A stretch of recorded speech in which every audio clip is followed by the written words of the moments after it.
Hola, sean bienvenidos a nuestro nuevo podcast. Mi nombre es Beatriz Cuña. Mi nombre es Beatriz Díaz y te estás escuchando el Podi Díaz. Bueno, nuestro podcast está destinado a discutir los diversos temas culturales y lingüísticos que involucran a los brasileños que viven en países de habla hispana.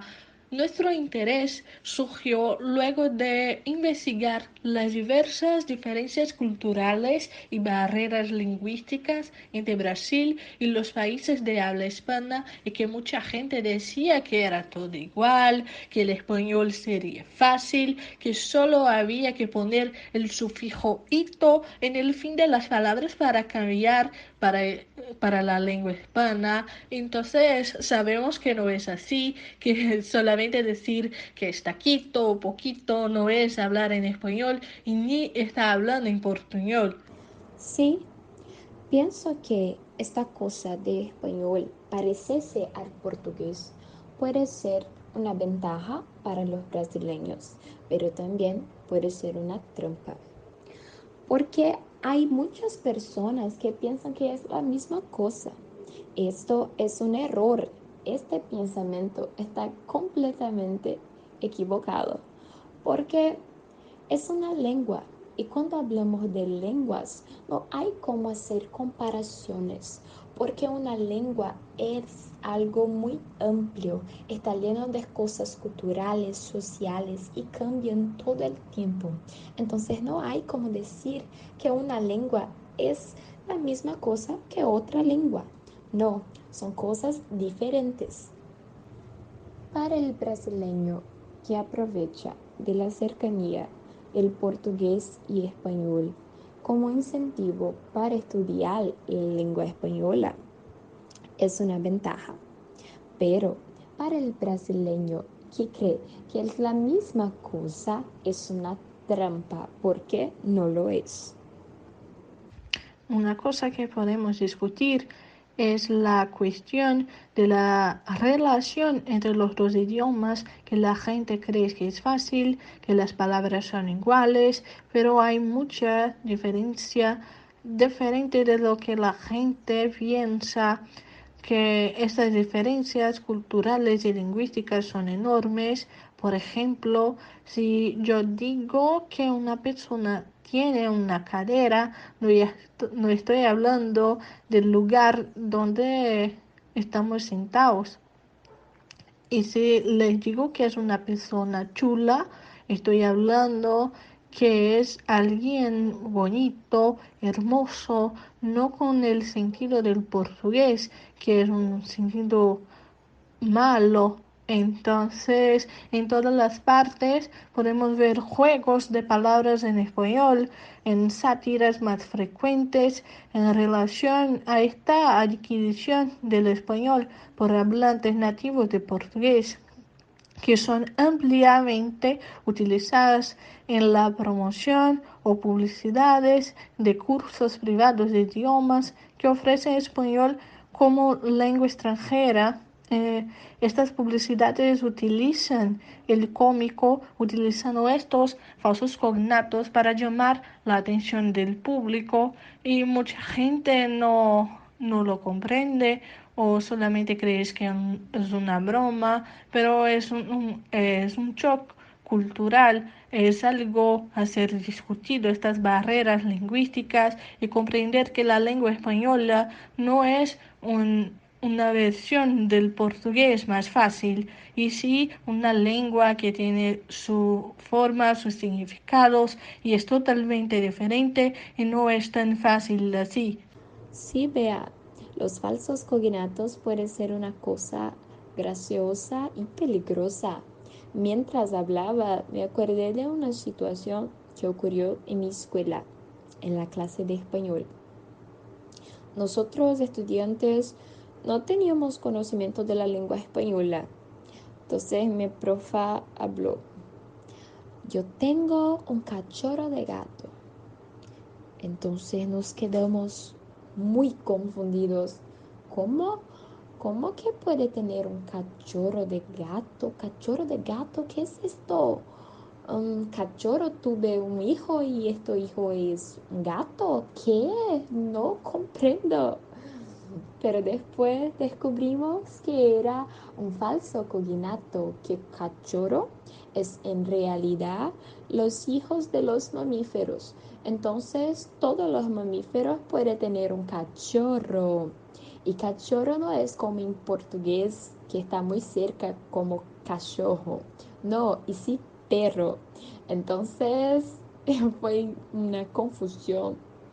Una de las cuestiones que vamos a discutir también es del choque cultural, que es un concepto que caracteriza el fenómeno de extrañeza que se da entre dos culturas, las cuales están representadas por individuos o grupos sociales. El shock cultural no es necesariamente dañino, pero puede generar malestar por la situación atípica. Como consecuencia del shock cultural pueden producirse actos de intolerancia y discriminación o asimilación y convivencia, que es algo que es de nuestro interés. También los prejuicios que los brasileños enfrentan en los países de habla hispana, en los países de la América Latina y tal.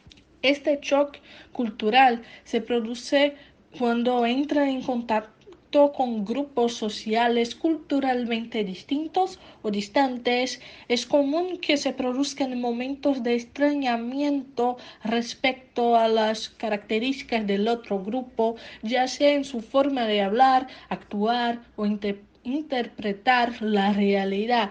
De esta forma, puede haber reacciones de distancia o acercamiento. El shock cultural ocurre dentro de la humanidad en diferentes momentos, en diferentes lugares, en diferentes regiones. No es solamente cosas de países, también de un estado para otro, de persona para otra. Es una cuestión de convivencia. Haciendo una investigación, percibí que hay principales motivadores para los choques culturales de brasileños alrededor del mundo, que están en los relatos de estos brasileños que se trasladaron a otro sitio.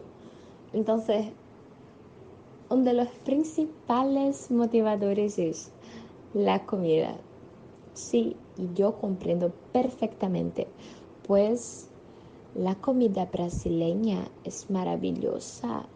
Entonces, acostumbrarse a un nuevo tipo de comida, una nueva cocina, debe ser muy difícil cuando ya está acostumbrado con su tipo de comida. Imagínate, no creo que acostumbrarse con un nuevo tipo de comida sea una cosa fácil de hacer. Un otro motivador es la higiene. Nosotros brasileños somos considerados una gente muy higiénica y es verdad. Tenemos la costumbre de nos duchar más de una vez al día. En muchas partes del mundo, esta costumbre suena rarísimo. El próximo motivador de choques culturales de los brasileños entre los más hablados es la cordialidad. Los brasileños tienen la costumbre de ser cariñosos. A ellos les gustan abrazar, besar, y en muchas partes del mundo esta cosa no existe. Solamente abrazan y besan o hasta mismo hablan mucho con las personas que son íntimas. Pero para los brasileños es una cosa común que hacer. En la internet fácilmente podemos encontrar muchos relatos de choques culturales de brasileños alrededor del mundo. Sí, entonces, pero es bastante evidente en la era de la globalización debido a la velocidad y alta frecuencia de los contactos proporcionados tanto por el transporte global como por Internet. Entonces, estos choques culturales son mayores ahora y también son más observables. Y para hablar un poco más de la lengua portuguesa y la lengua española, invitamos a Bianca Leticia, una brasileña de Goiânia que a los 14 años se trasladó y hoy vive en Valencia. Bianca contestó algunas de nuestras preguntas. Hola, ¿qué tal? Soy Bianca Leticia, nativa de Goiânia, Brasil, y vivo en España hace 14 años. Vengo mediante este audio a participar del podcast de mi amiga y voy a contestar a sus preguntas. Bueno, en contestación a la pregunta número 1, ¿crees que la lengua española se parece a la lengua portuguesa de alguna forma? Yo creo que sí. Ambas lenguas comparten mucho vocabulario similar y la formación de frases también sigue una estructura muy parecida. Por ello, en mi opinión, no es tan difícil adaptarse al aprendizaje de cualquiera de estos idiomas. Todo es cuestión de empeño y ganas de aprender. Contestando a la pregunta número 2, para ti, ¿el parecido de ambos idiomas, portugués y español, es una ventaja o una desventaja? Para mí, es una gran ventaja, ya que me ayudó mucho a la hora de adaptar mi aprendizaje de la lengua española. Pienso que debería de ser una ventaja para todos que nuestros idiomas estén tan interligados. En contestación a la pregunta número 3, ¿existe alguna situación graciosa en la que te confundiste al hablar los idiomas? Sí, claro. Al fin y al cabo, por más perfecto que hablemos cualquiera de los idiomas, en algún momento nos confundimos con ciertas palabras. Yo misma, alguna que otra vez durante una conversación, solté una palabra portuguesa que no tenía sentido alguno para mis amigos españoles, pero para mí era exactamente lo que quería contestar, simplemente que no me salía la palabra en su idioma en ese momento y era muy parecida a la palabra portuguesa. Contestando a la pregunta número 4, ¿cuál fue tu mayor dificultad para aprender la lengua española? ¿Escrita, habla, escucha o lectura? Para mí fue la escrita y la lectura. La escrita porque cuando estudiamos la lengua castellana y sus normas ortográficas, existen miles de pautas que hay que seguir y a día de hoy puedo decir sin vergüenza alguna que todavía no sé conjugar todos sus verbos, porque tienen muchísimos tiempos de conjugación y es muy complicado entender todos, a no ser que seas nativo español y aún así ni ellos mismos saben explicarte estas conjugaciones sin confundirse. En cuanto a la lectura, me fue difícil sobre todo cuando empecé a estudiar literatura española en el instituto, pues su vocabulario y estructura de frases en castellano antiguo era realmente difícil de entender. En contestación a la pregunta número 5, ¿cuál es el consejo que darías a alguien que hable portugués y quiera aprender español?